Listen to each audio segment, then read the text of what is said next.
Good morning, everyone. His Excellency President of Philippines, Mr. Ferdinand Marcos Jr., Ms. Cristina Roque, Honorable Secretary of Trade and Industry, Republic of Philippines, His Excellency Mr. José Francisco Ignacio, Ambassador of the Philippines, other senior members, ministers of Philippines present here, our Honorable Minister of Commerce and Industry, Sri Piyush Goyal ji, Sri Pabitra Margarita ji, Minister of State for External Affairs, Honorable Ambassador of India to Philippines, Mr. Harsh Jain, distinguished delegates, esteemed business leaders, ladies and gentlemen. Good morning. It is my great honor and privilege to extend a very warm welcome to His Excellency President Marcos Jr. and his distinguished government industry delegation on behalf of the Federation of Indian Chambers of Commerce and Industry. We are deeply honored by Your Excellency's presence today, which is a strong testament to the Philippines' commitment to advancing economic ties with India. It is equally reflective of the growing importance of our bilateral relationship, which has evolved significantly in recent years. India and the Philippines share a relationship grounded in mutual respect, shared democratic values, and a growing convergence of economic interest. As two of Asia's fastest growing economies, we are uniquely positioned to unlock the potential of our partnership across a wide range of sectors, from infrastructure and pharmaceuticals to digital technology, automotive, agro-food processing, clean energy, and innovation-driven enterprises. Prime Minister of India, Sri Narendra Modi ji, has given us a vision of Viksit Bharat by 2047. Similarly, we are aware, President Marcos, that you had launched in 2024 Bagong Pilipinas, or New Philippines campaign that focuses on an all-inclusive plan for economic and social transformation. Today's CEO Roundtable provides a valuable platform for open and constructive dialogues between our business communities. Indian exclusively looking at Philippines not only as a key Asian market but also as a strategic partner in the regional growth strategies. Already Indian investment is valued at around $5 billion in the Philippines, mainly in the area of IT and ITS, pharmaceuticals and healthcare, yarn and textiles, chemicals, automobiles, agriculture, and others. Similarly, India, with its scale, skill, talents, investor-friendly policies, and vibrant entrepreneurial ecosystem, offers Philippine businesses a compelling proposition for collaboration and expansion. We hope that the discussion today will translate into tangible outcomes, whether through new joint ventures, enhanced trade flows, or greater mutual understanding of business environments and regulatory frameworks. Your Excellency, we deeply value your leadership and vision for economic transformation in the Philippines, and we look forward to continuing this dialogue in the spirit of partnership and progress. FICCI, as the Secretariat of the Asian Indian Business Council, remains fully committed to advancing economic engagement with the Philippines and the broader Asian region. With that, I once again extend a warm welcome to you, His Excellency President Marcos, and all of you, and look forward to a productive discussion. Thank you so much. Thank you, Mr. Agarwal, Thank you so much for highlighting the bilateral trade and investment opportunities between the two countries. I would now like to invite our long-standing MOU partner, Mr. Rex Daryanani. He's the chairman of Federation of Indian Chambers of Commerce of Philippines. Over to you, Mr. Daryanani. His Excellency Ferdinand Romualdez Marcos Jr., President, Republic of the Philippines, Honorable Secretaries and Ministers from both the Philippines and India, His Excellency José Ignacio, Ambassador of the Philippines to India, His Excellency Harsh Kumar Jain, Ambassador of India to the Philippines, office bearers of both governments of India and the Philippines, officers of FICCI India and FICCI Philippines, members of the business delegation and captains of industry from both India and the Philippines, distinguished guests, ladies and gentlemen, namaste and mabuhay. On behalf of the Federation of Indian Chambers of Commerce Philippines, I would like to express our deepest gratitude to President Marcos and the members of the cabinet for being here with us at this most important business roundtable meeting. It is truly an honor to address this distinguished gathering today. I extend my warmest greetings and heartfelt gratitude for the opportunity to speak at this historic state visit. Your Excellency, under your leadership, the Philippines has demonstrated remarkable resilience, dynamism, and unwavering commitment to fostering economic growth and prosperity. Your vision of a bagong Pilipinas, a new, stronger Philippines, has inspired confidence not just within our nation, but across the region and among the global business community. Over the past years, we have witnessed how your administration has prioritized infrastructure, development, digital transformation, renewable energy, manufacturing, and agricultural modernization, sectors that are key drivers of sustainable growth.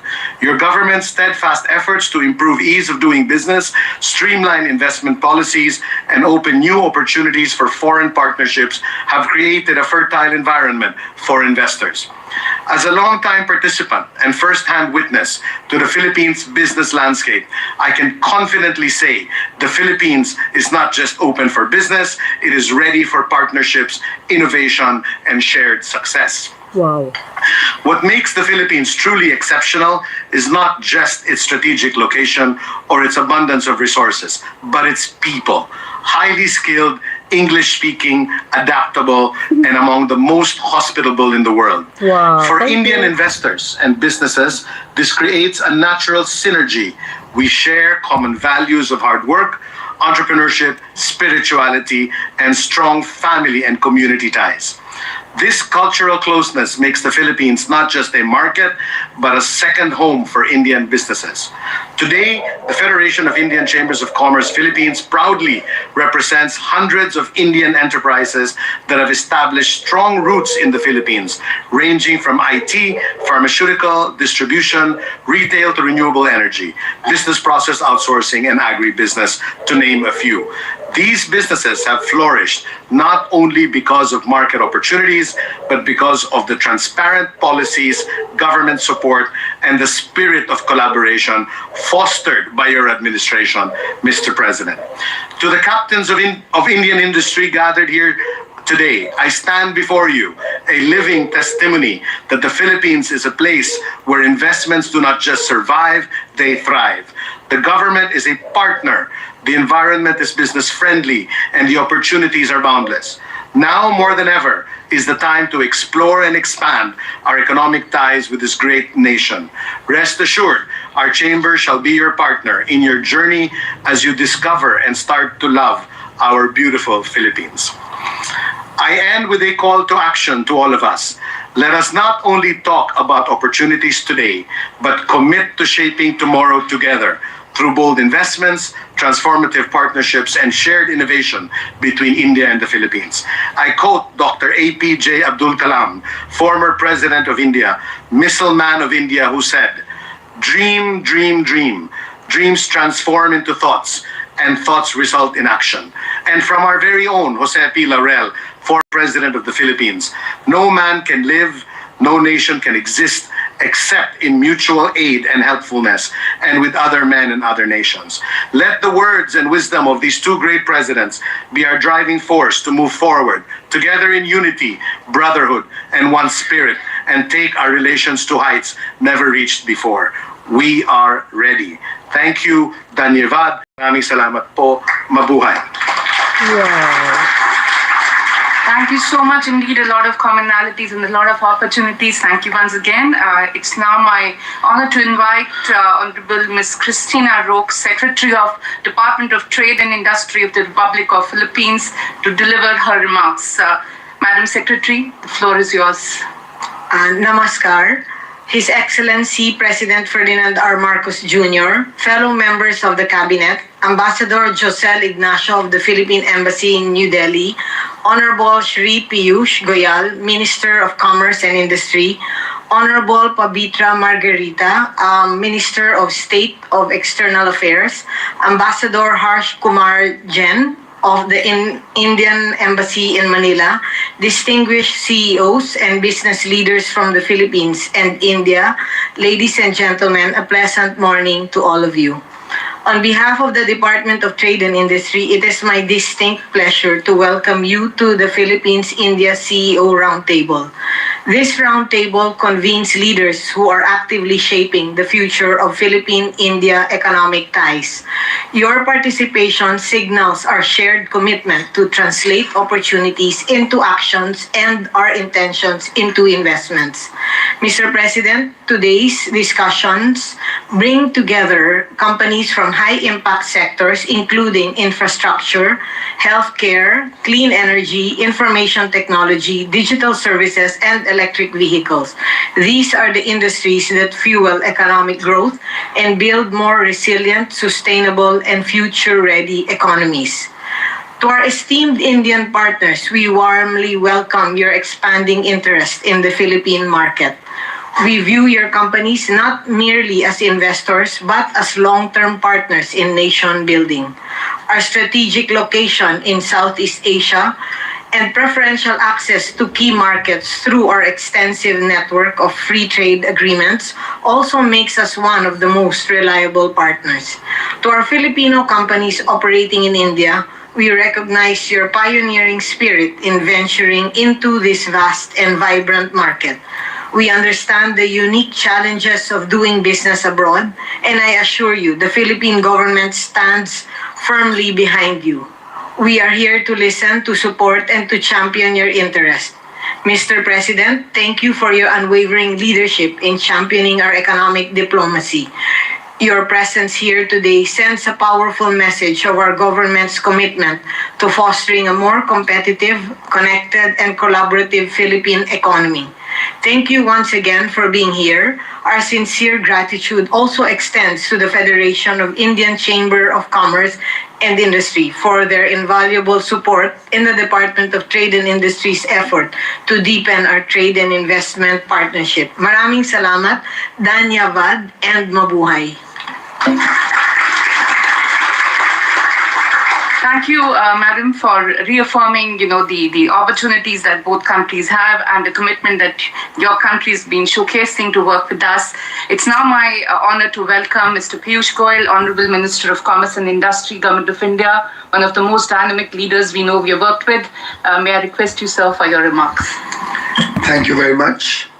His Excellency Ferdinand R. Marcos Jr., the Most Honorable President of the Republic of Philippines, Her Excellency Ms. Christina Roque, my colleague, Secretary of the Department of Trade and Industry, and somebody with whom yesterday I've had a lot of engagement and time to discuss huge potential that has remained untapped over the years, and our shared commitment to make that happen in the next few years under your leadership, sir. His Excellency Mr. Frederick Go, the Special Assistant to the Honorable President for Investment and Economic Ties.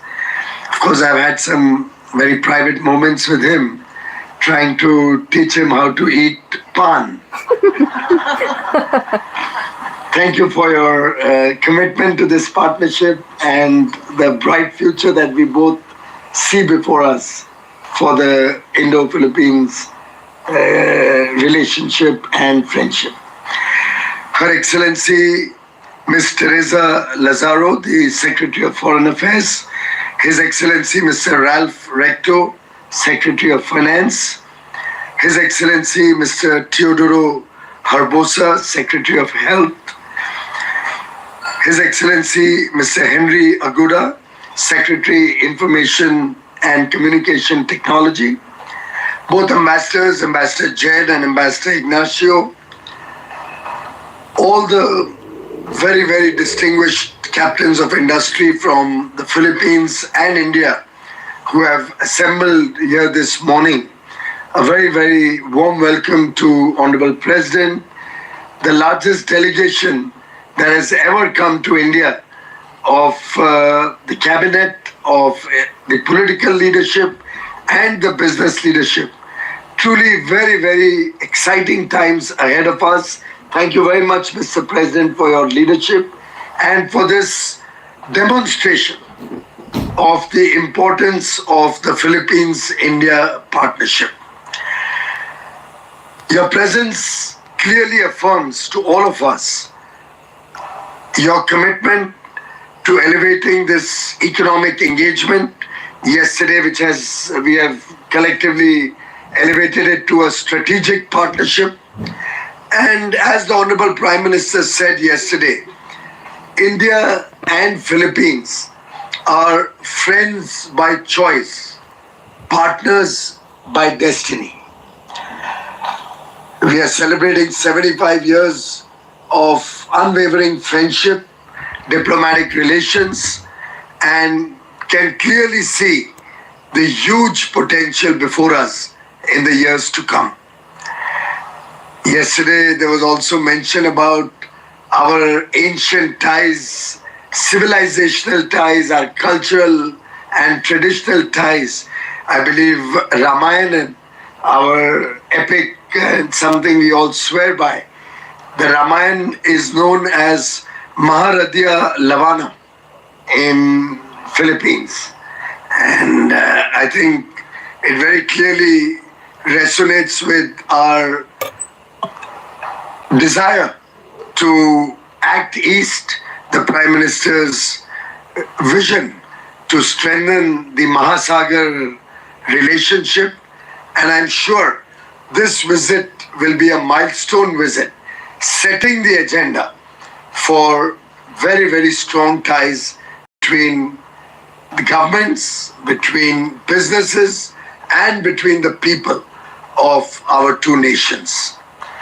Friends, we are all looking forward to hear the CEO's experience and your recommendations, how we can expand this relationship on the economy and business, trade and investment front. Frankly, the bilateral trade today is abysmally low. And I do believe that when we are starting from a low base, our ambitions, our dreams, our desires, our plans should be huge. And therefore, while typically one would look at a relationship where we are saying we are growing our business with 10% or 15%, I think this is one partnership where we should only aim for exponential growth. We should not be satisfied with incremental growth at all. And this visit, I hope, will give the necessary momentum. Over the last 24 hours of engagements, the Honorable President has truly struck a chord with the leadership in India at all levels. And you will observe as we go along the day today, the very open mind and willingness to engage on a very, very wide variety of subjects that the Honorable President has demonstrated yesterday is truly heartwarming. I remember my colleague, Ms. Christina, telling me that, we just cut the bureaucratic red tape. If there's an investor, just send him right down to my office. Frederick was so kind as to say, any problem, anytime, our doors are open. And that's the kind of openness with which I think we can really grab huge opportunities for businesses on both sides. On my end, I can assure businesses from Philippines, our doors will be open for you 24/7. And we'll be very, very happy and delighted to welcome you, your teams, your delegations, your sectoral industry groups, and we'll always be very, very happy to facilitate it. FICCI will be our nodal Chamber of Commerce who will engage with Philippines. At some stage going forward, we should even endeavor to have offices of FICCI in the Philippines, to have a ease of engagement or doing business. And I really think that just like we decided yesterday to have a preferential trade agreement and we finalized the terms of reference, which we hope to start quickly, we can use that as the basis of strengthening our bilateral ties and seeing what businesses truly desire or require to help you in expanding your footprint in each other's countries. In fact, I was telling Her Excellency Ms. Christina that with the UAE, India was the first country to do a CEPA, and I compliment you. I believe you have also concluded negotiations with the UAE on a CEPA. But what I was telling her was that we finish the CEPA negotiations with UAE in flat 90 days from start to finish. The day we launched to the day we signed formal legal documents of completely well negotiated comprehensive economic partnership, which to date, it's now probably 3 years or more, 3.5 years, to date has only helped us to grow our relationship. Even the press in both countries has not been able to find fault with it.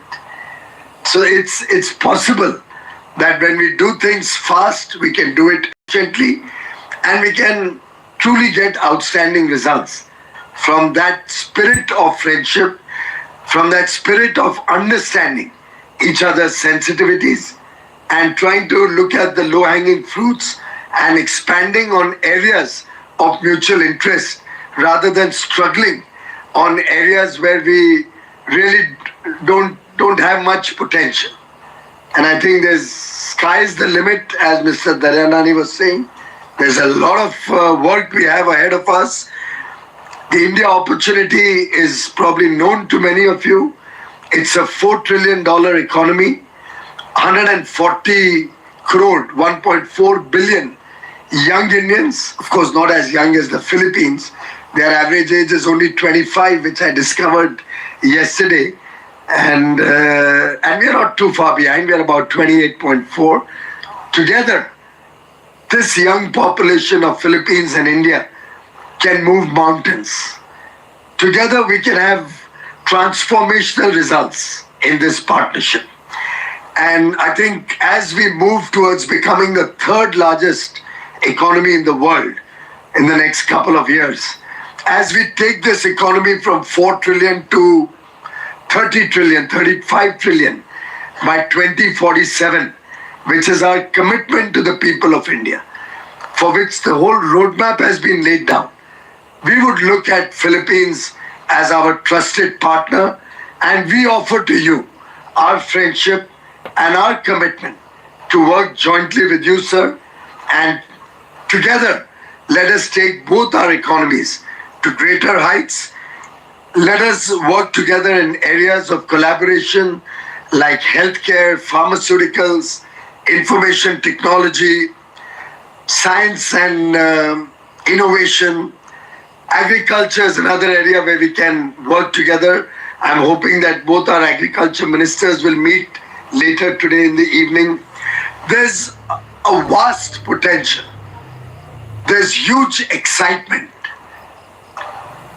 The ball is now in your court, friends.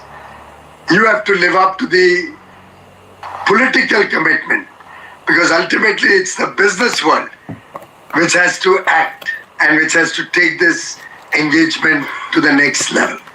I would urge all of you, look at the huge potential, perform to encash that potential, and work with a sense of purpose so that we don't let any opportunity by. Let's together put this comprehensive action plan of both nations into action. Let's get some quick outcomes, quick results. Let's create a digital and innovation bridge between the two countries. Let's make tourism grow. That's the way the people-to-people engagement will grow. I'm grateful to the Philippines for their announcement yesterday for visa-free entry to Philippines. I think the fees of visa has been waived by India also, and direct flights are planned between Manila and India.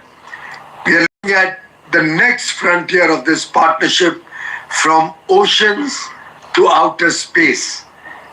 And that's what we have come here to invite all business leaders to engage in.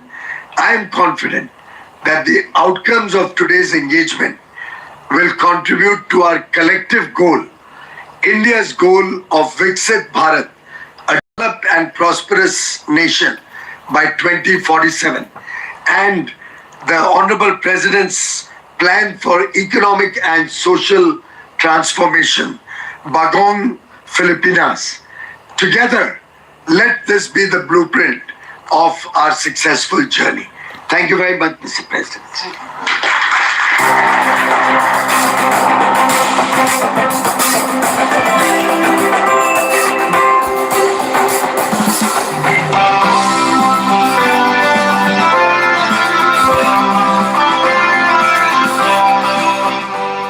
Narinig nyo yun, mga kababayan? Grabe, no? O, lahat yan, mga kaharap niya, puro businessman. Matindi. Si Sara kaya niya kayang ganyan? Thank you, and good morning. The Minister of Commerce and Industry, Piyush Goyal, the Minister of State for External Affairs, Pabitsa Margarita, of course, the Trade and Industry Secretary, Chris Roque, and the other members of the Philippine cabinet. And I would just like to point out that half of the Philippine cabinet has accompanied me on this trip, which is an indication of our commitment to making this a productive and constructive visit, for which we are hoping to bring home a great many much progress in the deepening relationship between India and the Philippines on many fronts.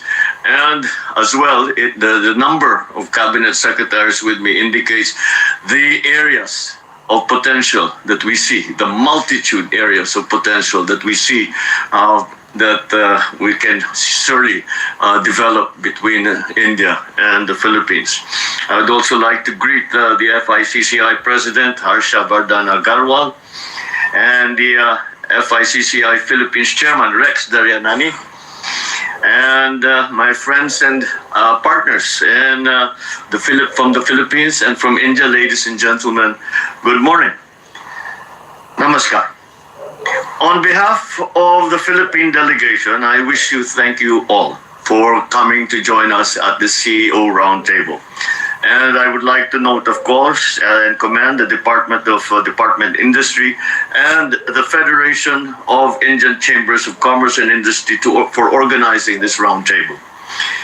These engagements are vital in creating the spaces where governments and businesses can come together, not simply to exchange ideas, but to build real partnerships that support jobs, innovation, and inclusive growth.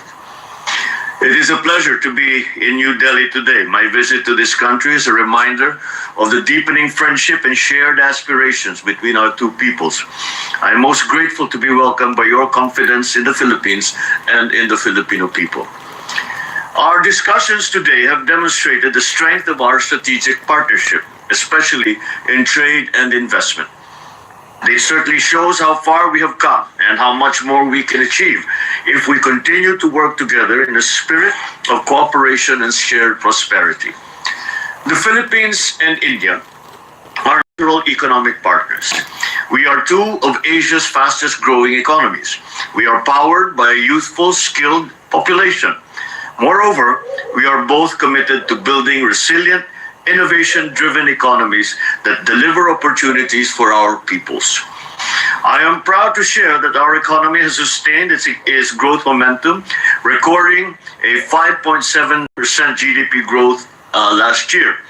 Our financial and banking sectors are healthy and robust, and our credit rating continues to improve and to receive stable and positive investment grades. Indeed, the Philippines' economic achievements in the past year reflect the sustained efforts of this administration, supported by the private sector, in fostering an enabling business environment. We are doing this by cutting red tape, lowering the cost of doing business, and improving competitiveness, providing a red carpet welcome to investors around the world. To support these goals, the Philippines has initiated important legislative amendments to existing laws to further open the economy to foreign investments. I assure you that the Philippine government is steadfast in its commitment to continuously support current and prospective Indian investors. We began by tackling one of the most common investor concerns, the bureaucracy. I issued Executive Order number 18 establishing green lanes for strategic investments. This ensures expedited, streamlined processing of strategic investments across government agencies and local units. Our goal is to eliminate red tape, reduce uncertainty, and create a seamless experience for high-impact projects. We also passed the Public-Private Partnership Code of the Philippines to consolidate and modernize our PPP frameworks. This makes it easier and more attractive for the private sector to participate in infrastructure and development projects. The law simplifies approval processes across national and local levels. It sets clear thresholds for project classification and strengthens institutional support through an empowered PPP center, a dedicated governing board, and streamlined funding mechanisms for project preparation and risk management. In our transition to a clean and sustainable energy future, we liberalize foreign ownership of projects involving inexhaustible renewable energy resources such as solar, wind, hydro, and ocean energy. It is similar to the amendments that we have made to the Renewable Energy Act, which aims to attract more foreign investors in clean energy. We aim to raise the share of renewables in our power generation mix to 35% by the year 2030 and 50% by the year 2040. And we welcome India's collaboration and expertise in engineering, procurement, and construction in achieving these targets. We further strengthened our investment regime through the corporate recovery and tax incentives for enterprises to maximize opportunities for reinvigorating the economy.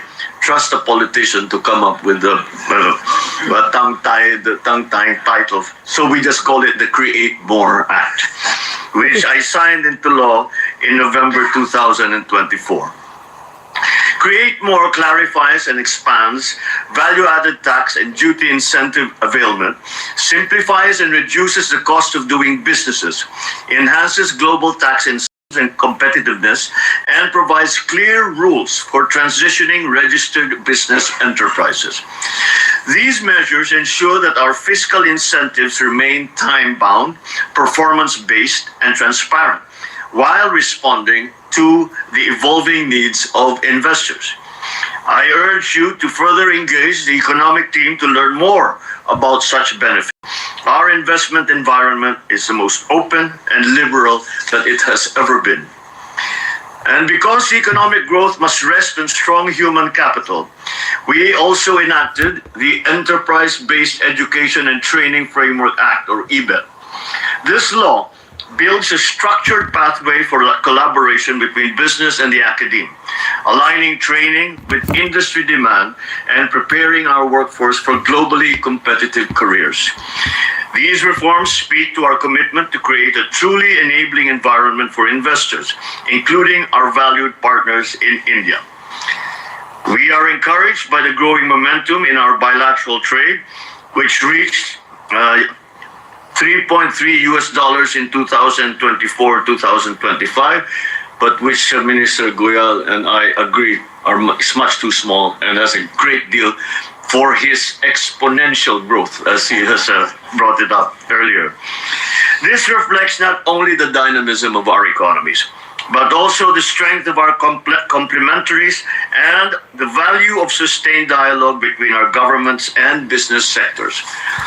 It offers a focused and pragmatic path towards deeper economic cooperation, one that allows us to address sensitivities while maximizing mutual gains. As two of the world's most promising emerging markets, the Philippines and India view the PTA as a strategic platform to harness our shared strengths and elevate our economic partnership. And we are working very hard together to find the common ground so as to make the passage or the agreement of the PTA come as quickly as possible. The very fervent discussion we were having here earlier was just precisely about that, and I think we have found ways to quicken the process. With strong support from both government and business chambers, we are taking concrete steps towards launching formal negotiations. We also continue to encourage stronger business-to-business collaboration in high-growth sectors such as ICT, digital technology, semiconductors, renewable energy, infrastructure, healthcare, and pharmaceuticals. These sectors are aligned with our development priorities and global opportunities.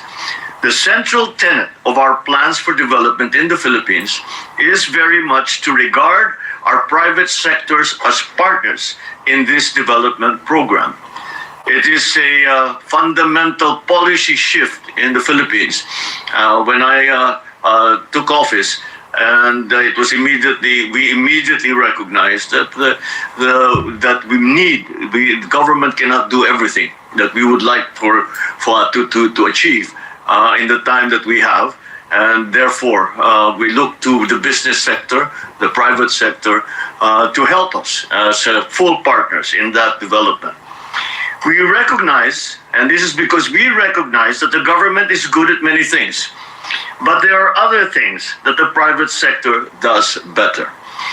To sustain progress, I am instructing the Department of Trade and Industry to work closely with their Indian counterparts to convene the Joint Working Group on Trade and Investment at the earliest opportunity. And we have just, again, with the discussion we were having, is to decide is that we will not only are we going to organize a joint working group on trade and investment, but we will also probably granulate that down to industry-specific working groups, so that you're talking apples to apples, oranges to oranges, and of course the government will be there to take notes and to understand what's needed by both sides to make all of these things happen. Furthermore, I am directing the DTI to lead Philippine efforts towards a Philippine-India preferential trade agreement, laying a strong foundation for deeper, more predictable, and mutually beneficial economic integration. I thank all the CEOs for your candor, commitment, and ambition. The Philippine government hears you.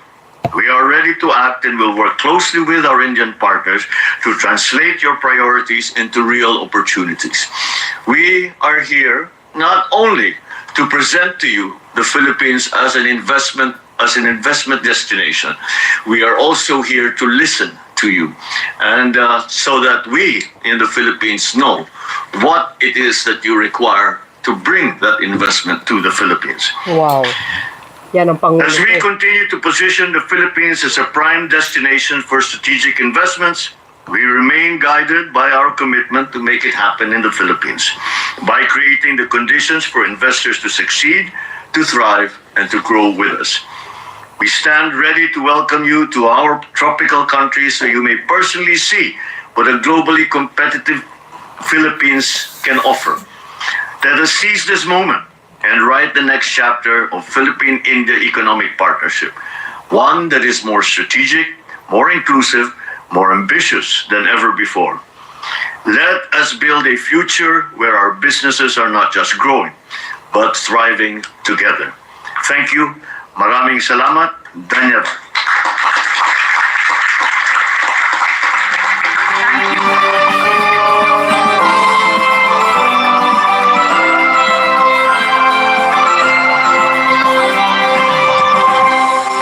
think the Philippines-India CEO Roundtable could not have come at a more important time.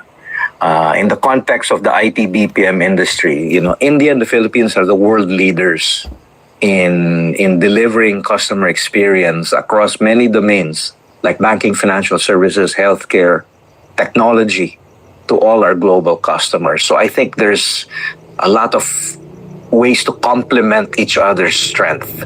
India brings technology, and the Filipino digital workers deliver customer experience across different domains. So I think there's a opportune time to work together. All the Indian BPO companies are successful in the Philippines, and we'd like to see even more business. Being the two youngest countries in Asia, I just think there's a strong fit for both nations to work together. So I really congratulate, the president for making this very milestone state visit to India. Okay, so my business, Cost Plus Inc., basically we work with the University of Philippines and we're developing new technology batteries.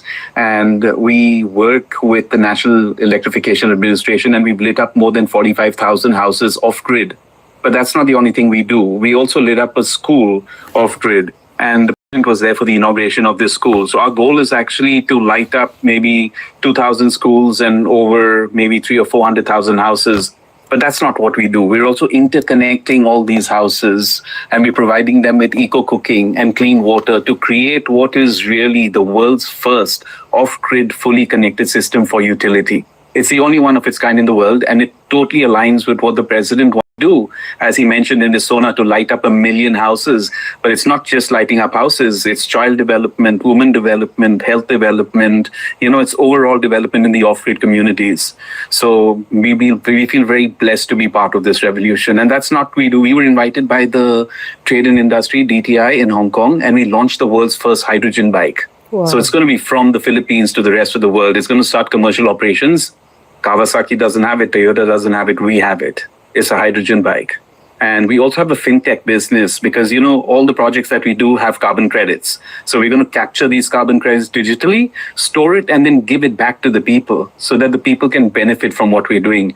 And this is all because of the vision of the president. He started these projects, and we feel blessed to be part of implementing these projects. It will bring real world development. And it's the only one of its kind anywhere in the world that we combine everything. And thank you for the president to be able to give us this opportunity to do this. It's going to be a model born in the Philippines for the rest of the world to follow. So we feel blessed to be part of it. It's really going to revolutionize anything because, for me, like growing up in India and for the last 30 years being in the Philippines, being part of both countries, I see whatever we do in the Philippines can be replicated in India and vice versa. There's so much of synergies between the two countries. Like even our battery technology is in the Philippines, and India can benefit from that too. So what I'm trying to say is that what we're doing in the Philippines can actually be brought to India. And there's so much from India that can be brought here. So I think the synergies can be fabulous. And we hope to be part of the growth in both these countries. So yun guys, salamat sa inyong watching.